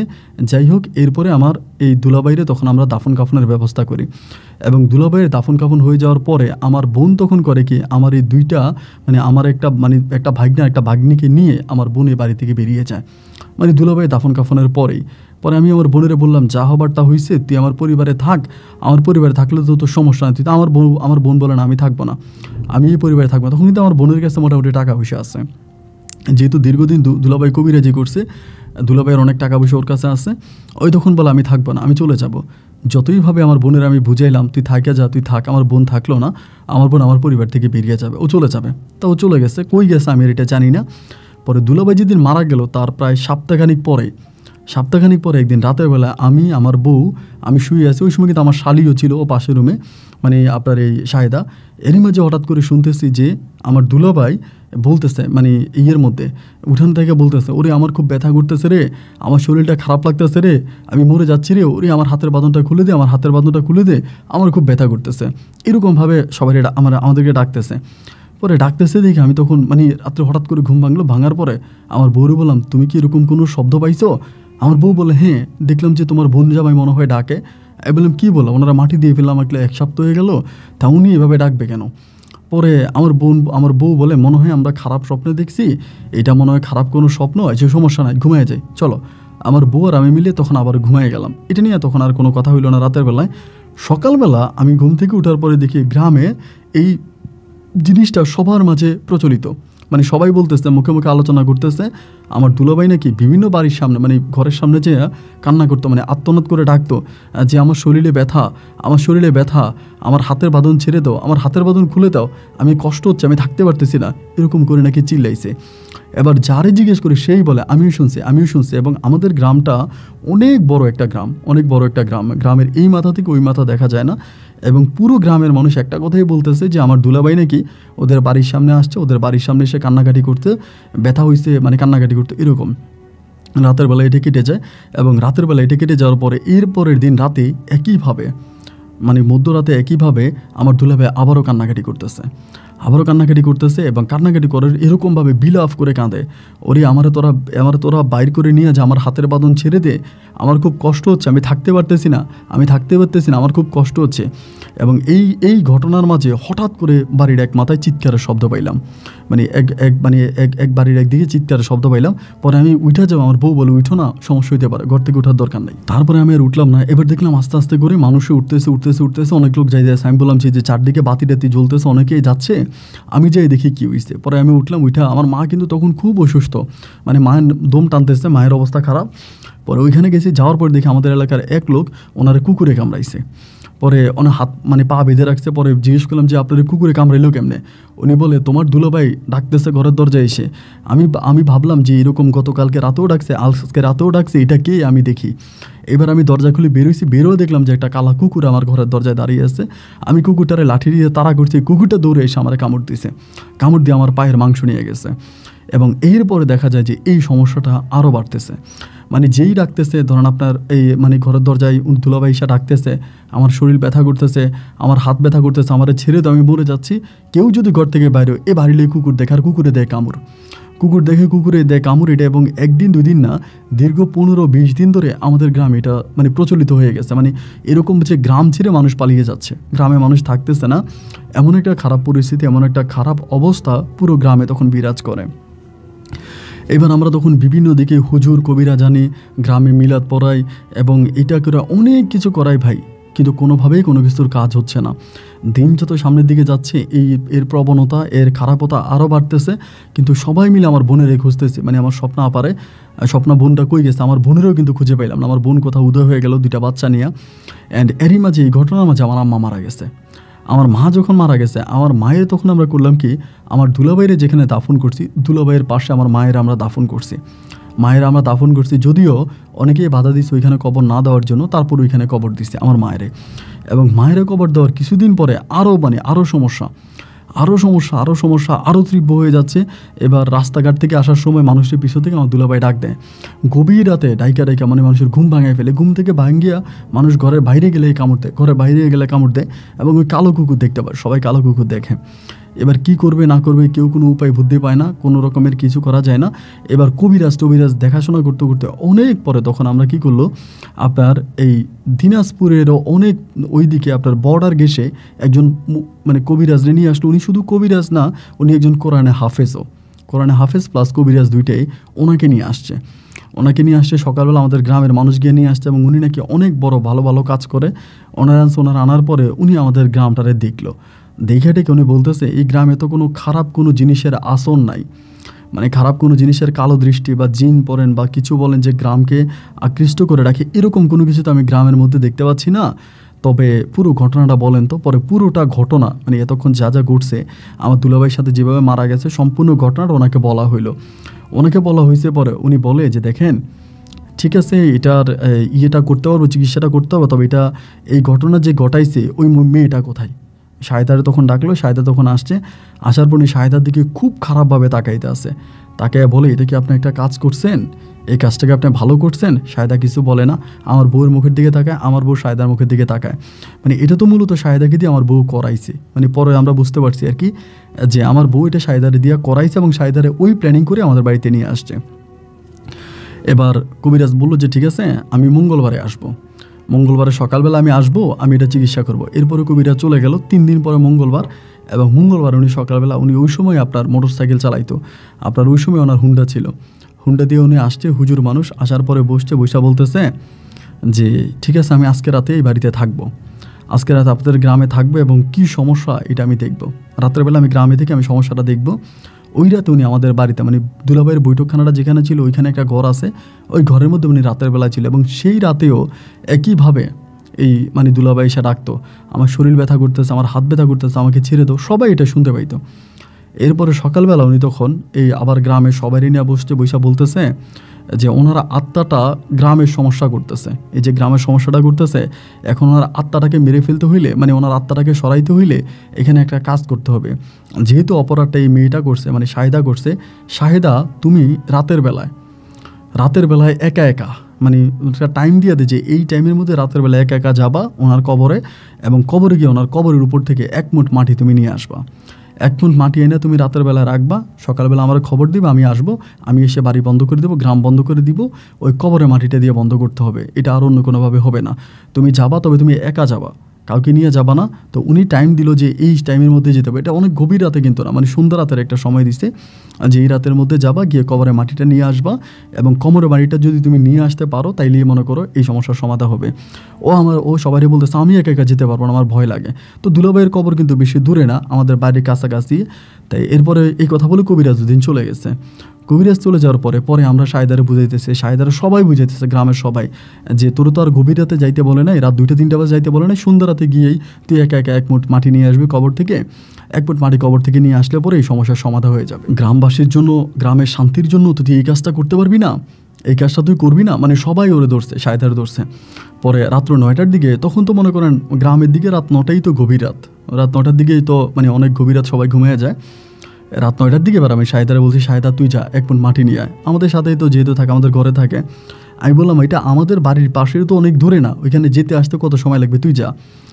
যখন এইভাবে বলার পরে শাহেদা তখন মাটি আনতে গেছে, এবং মাটি আনতে গিয়ে শাহেদা আর এখান থেকে আসে না, একা একাই গেছে, হারিকেন নিয়ে গেছে মাটি আনার জন্য, গিয়ে ও আর আসে না। যখনও আসে না, অনেকক্ষণ হয়ে গেছে, আমার বউ বলে কী রে ও আসতেছে না কেন। এইবার আমি তখন পিছন থেকে গেলাম যে কি হয়েছে, আসতেছে না কেন দেখি। এবার টর্চ লাইটে আমি পিছন থেকে যাই, দেখি যে ও কবরের উপরে, একদম কবরটার উপরে বসে আছে, এবং কবরের উপরে বসে থাকার পরে আমি ওইখানে জাস্ট গেছি মাত্র, ওই দৌড়ে আইসা ভাই আমার এই ডান হাতের মধ্যে একটা কামড় দিছে, এবং কামড় মানে মাংসটা নিয়ে গেছে। আমি দিছি একটা চিৎকার দিয়ে আমি এখান থেকে আসছি, আইসা আমার বউরে ডাক দিলাম, এই ঘটনা। আমার বউ তখন আরও গ্রামের 8-10 জনকে ডাকলো, এবং সবাই মিলে তখন ওই কবরের কাছে গেলো, দেখলো ও কবরের উপরে বসে আছে, হাসতেছে, মানে এক কথায় পাগল হয়ে গেছে, মানে নিজের চুল নিজে টানতেছে, নিজের শরীর নিজে কামড়াইতেছে, খুব মানে খারাপ বাজে একটা অবস্থা। এটা দেখলেই আসলে যে কারো শরীরে মানে পিজারা দিয়ে উঠবে এরকম একটা অবস্থা। পরে কি করা যায় সবাই চিন্তা করতেছে, আর ও যে এরকমটা করতেছে এখন কি করবো, ওরা কিভাবে ঠিক করা যায়। সবাই মানে যেই তার কাছে যায় তারাই কামড় দেয়, যেই তার কাছে যায় তারাই কামড় দেয়, তারে কোনোভাবে ধরে রাখা যায় না, তারে কোনোভাবে ধরে রাখা যায় না। তার কাছে গেলেই সে কামড় দেয়, কবরের উপরে বসে থাকে, সারাক্ষণ কবরের উপরে বসে থাকে। এবার সূর্য ওঠার সাথে সাথে আমরা তখন ওই কবিরাজরে খবর দিলাম। সেই কবিরাজে আপনার এই তাবিজ আনতে আমাদেরকে বলছিল যে কবরে মাটি আনলে উনি চিকিৎসা করে দিবে। পরে ওনারা আনার পরে আমরা বললাম যে এই তো এখন আরেক সমস্যা দেখা দিছে, আগে সমস্যাটা তো কম ছিল, এখন তো আরও সমস্যা, এখন তো এরকম করতেছে। তারপর উনি গ্রামবাসীরা বলতেছে, আচ্ছা গতকালকে রাতে গিয়ে আপনারা এই কান্নাটা শব্দটা কেউ পাইছেন? গতকালকে রাতে কি এই আপনার শহীদ সাহেব কাউরে ডাকছে? কেউ কি শব্দ পাইছেন? সবাই বলে আমরা তো কবরস্থানেই ছিলাম, এই মেয়েরই নিয়ে দৌড়দৌড়ি করছিলাম, আমরা কোত্থেকে কী পাবো, আমরা তো কিছু শুনি নাই, আমরা তো কবরস্থানে এই মেয়েরই নিয়ে দৌড়দৌড়ি করি, আমরা তো কোনো কিছু শুনি নাই। বলে ঠিক আছে, এই মেয়ে যে অবস্থায় আছে এই অবস্থায় থাকুক, এই মেয়ে কবরস্থানে থাকলে তার ক্ষতি হবে না, সে মরবেও না। আপনারা দেখেন যে ওই কান্নার শব্দটা আপনারা পান কিনা, এটা পান কিনা আপনারা দেখেন। এবার আমার বউ বলতেছে, তাহলে কি আমি আমার বোনের ওই কবরস্থানে রেখে চলে যাব? বলে থাকুক না কয়টা দিন এখানে, সমস্যা নাই, কিছু হবে না, ওর ব্রেন আউট হয়ে গেছে, ঠিক হয়ে যাবে। এই কথা বলে কবিরাজ চলে গেল। এবং কবিরাজ চলে যাওয়ার পরে এরপরে রাতের বেলায় ওই কিন্তু কবরস্থানের ওইখানে কিন্তু এরপরে রাতের বেলায় এই শহীদ ভাই আর কাউরে ডাকলো না, গ্রামের কাউরে ডাকলো না, শহীদ ভাইয়ের আর কোনো শব্দ গ্রামের মানুষ পাইল না। এরপরের দিনে আমরা আবার ওই কবিরাজের বাড়িতে গেছি। কবিরাজের বাড়িতে যাওয়ার পরে কবিরাজরে বললাম যে এই ঘটনা। কবিরাজ বলে, দেখেন আপনাদের গ্রামের যে সমস্যাটা ছিল, প্রতিটা মানুষের বাড়িতে সামনে গিয়ে উনি আত্মনাদ করতো, ডাকাডাকি করতো, কান্নাকাটি করতো, এটা তো আর করে না। বলে না। তা আমরা বললাম যে এটা করে না ঠিক আছে, কিন্তু শাহেদার তো এখন এই অবস্থা। উনি বলে, শাহেদার যে পাপ করছে তার শাস্তি শাহেদা পাচ্ছে, শাহেদা যে পাপ করছে শাহেদা পাচ্ছে, সুতরাং শাহেদাকে ভালো করার ক্ষমতা আমার নাই, আপনারা চলে যান। এরপর ওই কবিরাজার বাড়ি থেকে আমরা চলে আসি এবং আসার পরে ওই শাহেদারে মানে বাংলাদেশের মনে হয় না এমন কোনো কবিরাজ বাদ আছে যা আমার বউ নিয়ে যায় নাই। আমার বউ, আমার শ্বশুর শাশুড়ি, তারা এমন কোনো কবিরাজ নাই নিয়ে যায় না। সব কবিরাজের দ্বারস্থ হয়েছে, সব কবিরাজকে দেখাইছে, কিন্তু ওরে আর ভালো করতে পারে নাই। ঠিক এই মুহূর্ত পর্যন্ত এখন আমার বয়স অনেক হয়েছে, আমার অনেক বয়স হয়ে গেছে, আমিও মরতে বসেছি, আমার ঘরে কোনো সন্তানাদি হয় নাই। এখানে আরেকটা কথা বলে রাখি, আমার সালমার ঘরে কোনো সন্তান হয় নাই। আমি অনেক কবিরাজ, অনেক ডাক্তার, অনেক কিছু দেখাইছি, আমার শরীরেও কোনো রোগ নাই, সালমার শরীরেও কোনো রোগ নাই, কিন্তু আমাদের কোনো সন্তানাদি হয় নাই। আমার বয়স হয়ে গেছে, কোনো সন্তানাদি হয় না, কিন্তু শাহেদা এই পর্যন্ত পাগল। এখনও শাহেদাকে শিকল দিয়া পাইতে রাখা লাগে এবং বাদ ছাড়লেও কবরে দৌড় দেওয়া, মানে কোনোভাবে যদি শরীরের বাঁধন ছুটাইতে পারে এক দৌড়ে কবরস্থানে চলে যায় এবং কবরস্থান থেকে ওরা 8-10 জনে ধৈর্য নিয়ে আবার পাইতে রেখে আবার কবরে চলে যায়। এইভাবে সে এখনও বেঁচে আছে। এবং আমি আমার পুরো গ্রামের ঠিকানাটা আপনাকে দিলাম, আপনি যদি লোক পাঠান বা আপনি আসেন, আপনি দেখে যান, এখনও শাহেদা সে একইভাবে আছে। আমাদের গ্রামের সব মানুষ এই ঘটনার সাক্ষী, এটা সবাই জানে। আর এখানে আরেকটা কথা বলে রাখি, এরপরে আমার দুলাভাইয়ের নামে, মানে শহীদ দুলাভাইয়ের নামে এই গ্রামে প্রতি বছর একটা উরুস হয়। এই শাহেদার ঘটনাটার পরে প্রতি বছর উরুস হয়, সামনে উরুস আছে, উরুসের ডেট আমি আপনাকে দিলাম, যদি পারেন আপনি উরুস শরীফে আইসেন, আপনাকে আমি দাওয়াত দিলাম আমার তরফ থেকে। এখানে অনেক বড় করে আমার দুলাভাইয়ের নামে উরুস হয়, এখন দুলাভাইকে সবাই পীর বলে ডাকে। আপনি ভালো থাকবেন, আপনার জন্য দোয়া করি আমি, আপনার বাবার বয়সী, আল্লাহ আপনাকে নেক হায়াত দান করুক। আসসালামু আলাইকুম রহমতুল্লাহি ওয়া বারাকাতুহু।